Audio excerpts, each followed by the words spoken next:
Hey guys, so today I want to show you how to get your foot in the door with some arpeggios, and we're going to be using them in a jazz style context because I think it's a good way to learn them, but this stuff applies to any genre of music you're playing, whether it's metal, R&B, blues, funk, whatever. Arpeggios are always going to be good to know. So the definition of an arpeggio is a broken chord. This just means we're playing the notes that belong to the chord, but we're playing them one at a time instead of simultaneously, like when we're playing a chord. So what this does, and what's really cool about it, is that you can hear chord progressions within your lead guitar playing once you start applying this. So for example, if I just take A minor 7, D7, G major 7, and C major 7, and then I play some lines that arpeggiate or land on the chord tones of those chords, you can kind of hear that chord progression within my playing. So again, if I go the chords, then I'll play a line.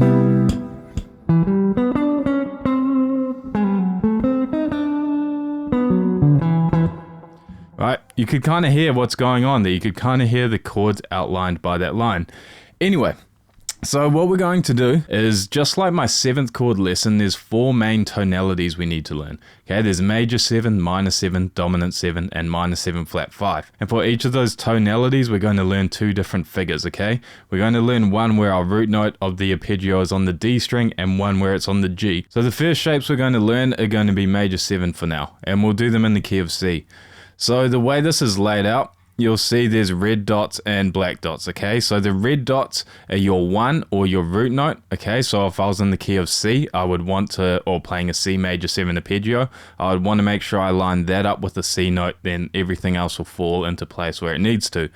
All the other numbers in the other notes are the chord tones that those notes will be playing. So for example, in our C, okay, if I put my pinky on a C, which is the 8th fret of the D string, the next note would be my 3 of the chord, 5, 7, and 1. Okay, so that would be our first shape.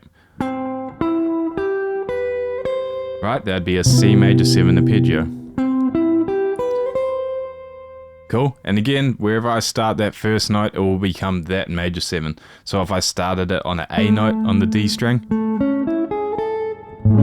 that would be an A major 7 arpeggio. Right? Cool. Okay, so that's the first shape. Now the next shape is with the root note on the G as opposed to the D, and this will give us more freedom, okay, to play in different parts of the guitar, so we're not just locked into one place all the time. So a C on the G is on the 5th fret. Okay, so we line that up, and we go 1, then we go to our 3, 5, 7, right?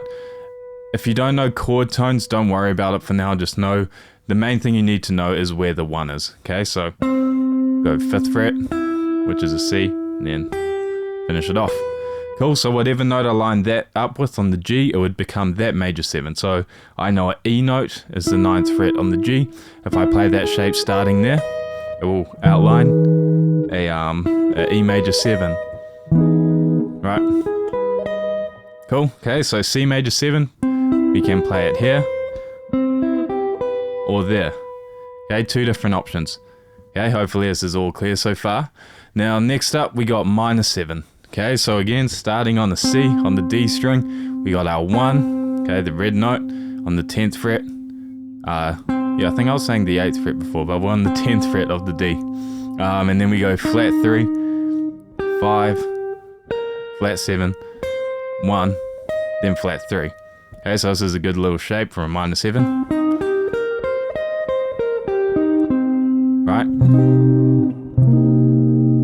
Cool, so again, wherever you start that note on the D string, it becomes that minor 7. If I wanted to play A minor 7, find an A on the D, which would be the 7th fret, and play that.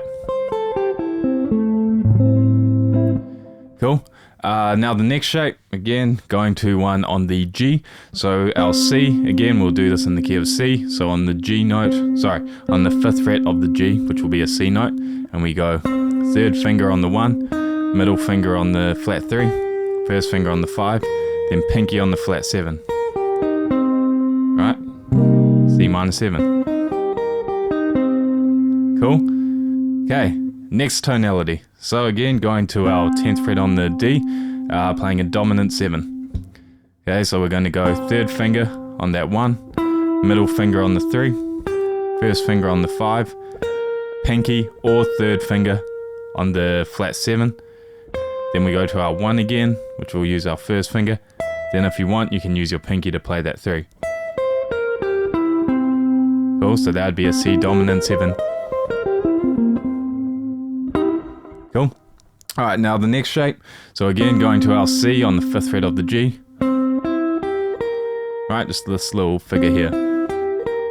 I tend to go middle finger on the 1, third finger on the next note, or the 3, then first finger on the 5, then pinky on the flat 7. Or you can do like a roll with your third finger, either or.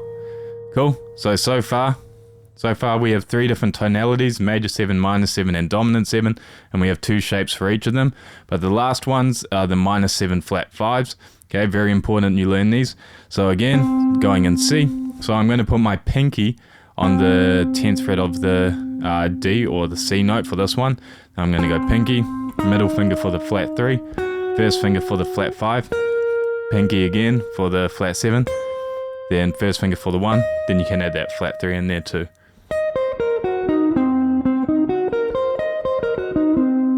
Cool. Okay, now again going to our C on the G. Okay, and this is going to be the shape. Right, I go third finger on the 1, middle finger on the flat 3, first finger on the flat 5, and then pinky on the flat 7. Okay, a bit of a stretch that one. Oh, there we go. So those are all the tonalities and shapes we're going to be learning for now. Now there's quite a bit there, okay, so you're not just going to be able to do this all right off the bat, so I want to show you how to practice this effectively so you can wrap your head around it over time. So I've got a chord chart for tune up, and here you'll see there's all these different chords, right? E minor 7, A dominant 7, D major 7, right? If you don't know how to read the chord symbols, you need to check out my video talking about 7th chords, because this will make sense. Then we have D minor 7, G dominant 7, C major 7, you get the idea. Okay, so what we're going to do is we're going to arpeggiate all these chords, and for now we're only going to use the arpeggio shapes with our root note on the D string. Okay, we're not going to worry about the ones on the G for now. So starting off, we're going to play E minor 7. So first of all, I want to find an E on the D string, and I'm going to go to the 14th fret. You could do it down here on the 2nd fret with open strings, but go to the 14th fret, it's better. So we're going to play the minor 7 shape. So third finger, first finger on the flat 3. Right, go through that. Then we're going to play A dominant 7. So I find an A on the D string, right? Then I play my dominant 7 shape. 1, 3, 5, flat 7, 1, 3. Then I go to D major 7. So D on the D string, 12th fret. And I play my major 7 shape. Okay, so if I just play that first line a bit more up to speed and a bit more rhythmically, it'll sound like this.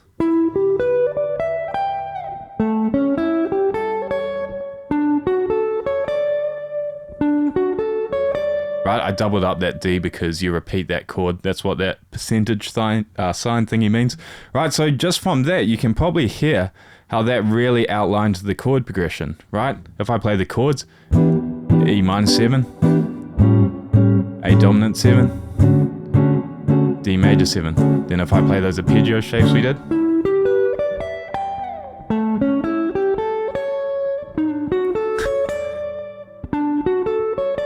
yeah, a little blunder in there, but you get the idea. Cool, next line, let's have a go at this. So D minor 7, so again using the same shapes, so we're going to find a D note on the D, so we'll go 12th fret, minor 7, okay, then G dominant 7, so I find a G on the D, which is the 5th fret, play my dominant 7 shape, okay, then C, right, 10th fret of the D, right, cool, so if I play that line up to speed, D minor 7, G dominant 7, C major 7, and again, oh whoops, there we go, cool. Alright, next line. So C minor 7, so going again on the 10th fret of the D, okay, minor 7, arpeggio shape. Then F dominant 7, so we can go down here to the 3rd fret or up here on the 15th. We'll go down here. So, right? Because F is the 3rd fret of the D string. Then B flat major 7, so B flat is the 8th fret on the D. Then we play our major 7 shape, and then G minor 7, so G again 5th fret of the D, minor 7. Okay, then last line of the repeat. Then we go E minor 7, F dominant 7, so I'm going to my F here on the 15th fret. Then B flat major 7, then A dominant 7. Okay, then there's a repeat, which means you go to the beginning. Anyway, so yeah, I went through that kind of quick, but hopefully you're keeping up. Now I'm going to play through that whole thing, and I'll do it nice and slow. Okay, I'll do everything we just did, and I'll put some time to it, and so you can hear and see what's going on. And I'll try walk you through it as well, telling you what arpeggio I'm playing. Okay, so 1, 2, 3, 4. E minor 7, A dominant 7, D major 7, D major 7 again, then D minor 7, G dominant 7, C major 7, C major 7 again, C minor 7, F dominant 7, B flat major 7, G minor 7, E minor 7, F dominant 7, B flat major 7, A dominant 7. Right? Cool. So hopefully that made sense. And then what you would do is I'm going to put one other, let me bring it up now, one other chart I'll put up there. So we'll do autumn leaves as well. I'll just run through the first 2 lines of this quickly, because this one's going to be putting in the minor 7 flat 5 shapes too. Okay, so starting off we got A minor 7. So again, A, I won't say every fret this time. Okay, so A minor 7. Right, then we go to D, 12th fret, dominant 7. Right, then G major 7, C major 7. Now, here we go, F sharp minor 7 flat 5. So I find my F sharp, I could go either on the 16th fret of the D, or I could go down here on the 4th fret of the D. We'll go 16th fret. And what shape we're going to play, here we go. And we're going to play this shape here, right? So we're going to go 3rd finger, middle finger, flat 5, oh, flat 7, 1, flat 3, okay?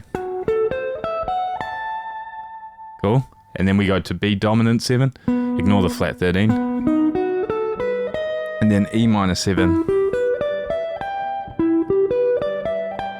Okay, so if I play those 2 lines with those arpeggio shapes, so 1, 2, 3, 4, A minor 7, D dominant, G major 7, C major 7, F sharp minor 7 flat 5, mouthful, B dominant 7, E minor 7. Okay, that was hard to do and explain at the same time.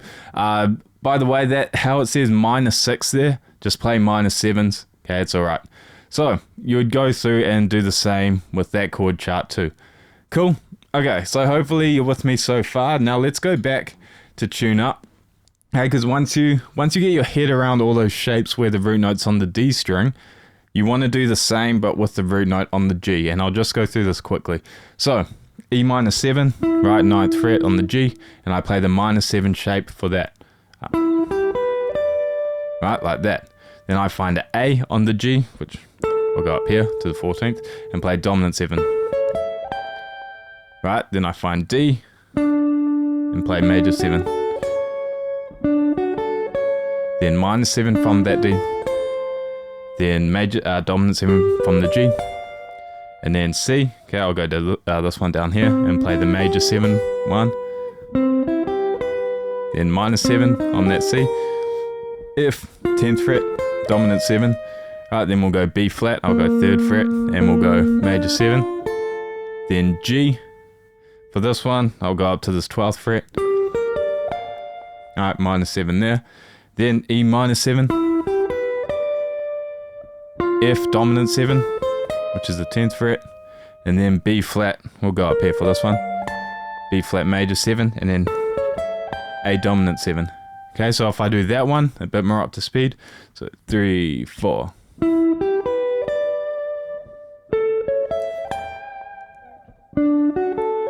Alright, D major 7, D minor 7, G dominant 7, C major 7, C major 7 again, C minor 7, F dominant 7, B flat major 7, G minor 7, E minor 7, F dominant 7, B flat major 7, A dominant 7.